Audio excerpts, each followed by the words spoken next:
Crypto Kids, welcome back to another video. Today, we're going to be jumping into the price of Bitcoin.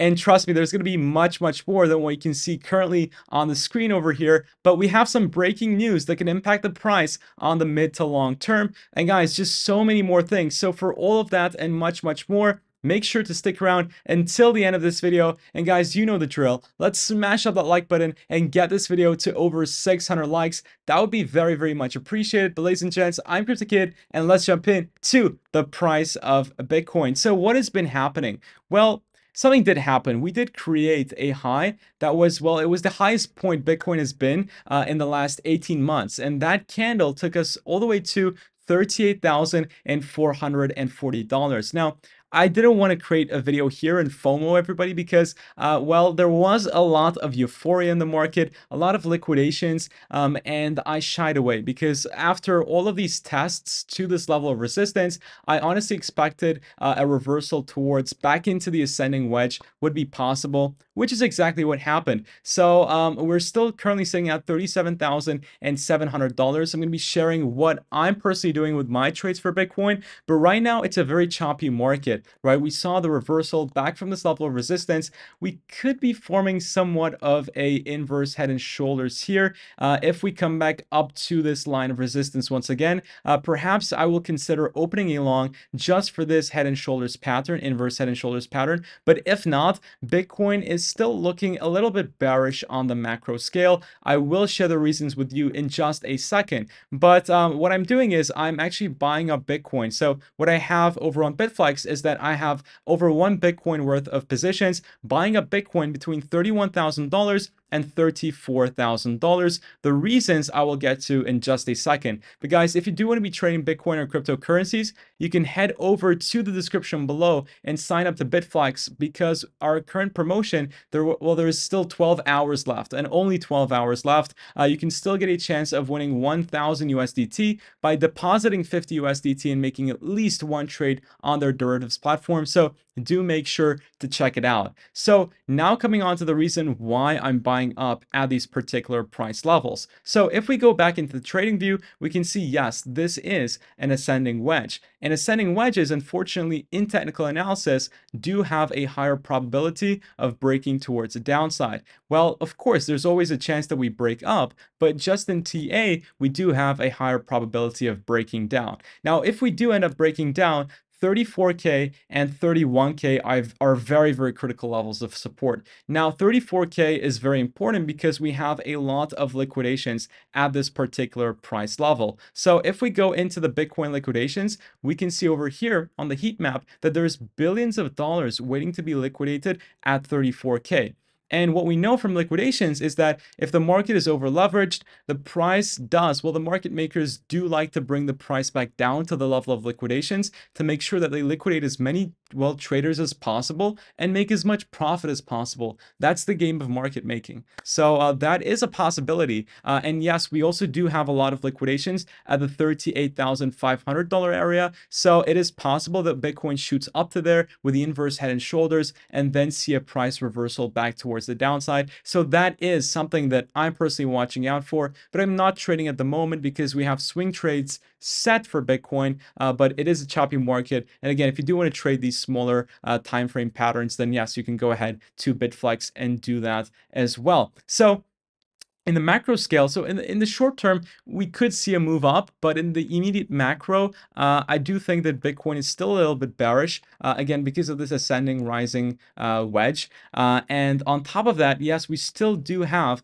the bearish divergence in play. Now, this is a little bit mind-blowing. So if I pull out my RSI, we can see that back in the start of this year, we had a very nice bearish divergence right there, which caused a 20% move towards the downside.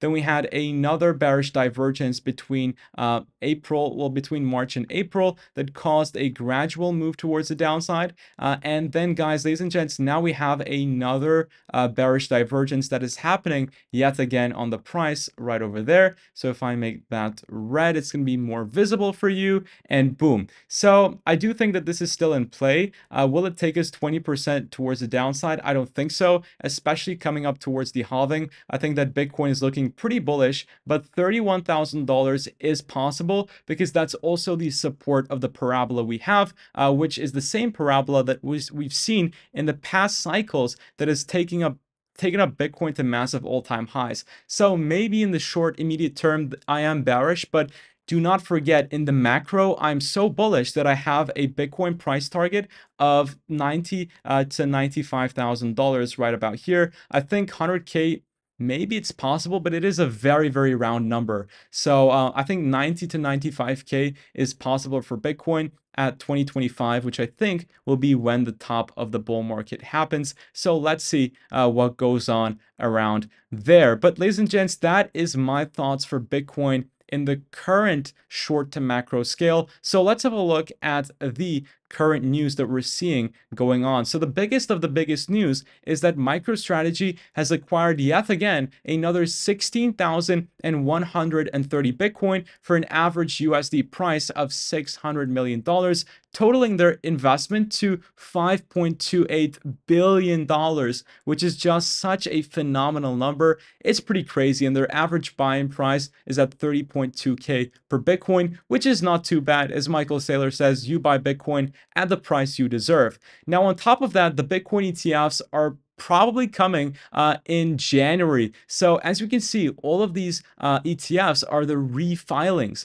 right? So they've already communicated with the SEC, they've made their improvements, and these are the final deadlines for the SEC to either say yes or no. And from all the court hearings and everything, we do know that the SEC will most likely accept all of these spot ETFs and basically in one shot. And I do believe that the price can go towards the $40,000 level if this situation happens, but we may see a massive reversal from within that point. So if I just pull up this chart, so $40,000 to $43,000 is very critical level of resistance, and if we find it there, I think we can see a pullback towards the downside. So that is what I'm expecting for Bitcoin's price after the ETF news. Now, going on to the next piece of information, this was pretty sad. So last week, someone fat fingered $3 million worth of a transaction fee on their Bitcoin transaction, but luckily they're going to be refunded it. So very nice of them. Antpool is pretty nice. I mean,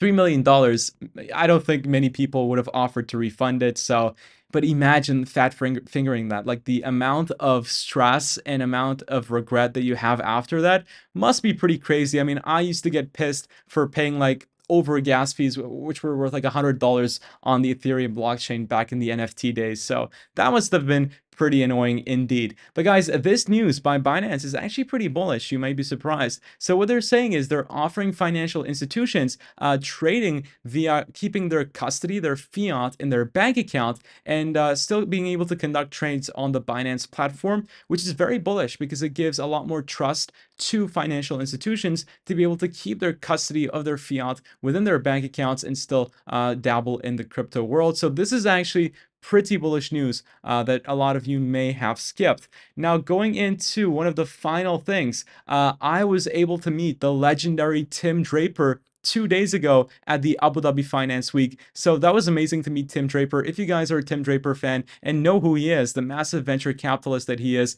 I actually participated in the Meet the Drapers show during the conference. So leave a comment if you guys know Tim Draper.